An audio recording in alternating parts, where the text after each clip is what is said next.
Hi friends, welcome to our channel. ఈరోజు మీకోసం good quality షిజ్జు puppies అనేవి అమ్మకానికైతే తీసుకురావటం జరిగింది. మేల్ పప్పీస్ మరియు ఫీమేల్ పప్పీస్ అనేవి అమ్మకానికైతే ఉన్నాయి. పప్పీస్ యొక్క ఏజ్ వచ్చేసి 47 డేస్. డీవార్మింగ్ కంప్లీట్ అయింది. అంతేకాకుండా చాలా యాక్టివ్గా ఉంటాయి. ఎటువంటి హెల్త్ ప్రాబ్లమ్స్ అనేవి ఏమీ లేవు. ట్రాన్స్పోర్టేషన్ ప్రొవైడ్ చేస్తారు.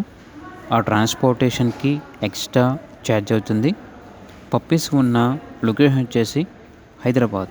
మేల్ పప్పీ యొక్క ప్రైస్ వచ్చేసి 10K అనగా 10,000. ఫీమేల్ పప్పీస్ యొక్క ప్రైస్ అనేది 8K అనగా 8,000. ప్రైస్లో డిస్కౌంట్ ఏమీ లేదు, ఫైనల్ ప్రైస్. ఇక పప్పీస్ కావాలన్న వారు ఈ వీడియో కింద టైటిల్లో ఓనర్ నెంబర్ అనేది డిస్ప్లే చేయడం జరిగింది. ఓనర్కి కాల్ చేయండి. అలాగే ఛానల్ని ఇంతవరకు సబ్స్క్రైబ్ చేయకపోతే సబ్స్క్రైబ్ చేసుకోండి. Thank you. By by.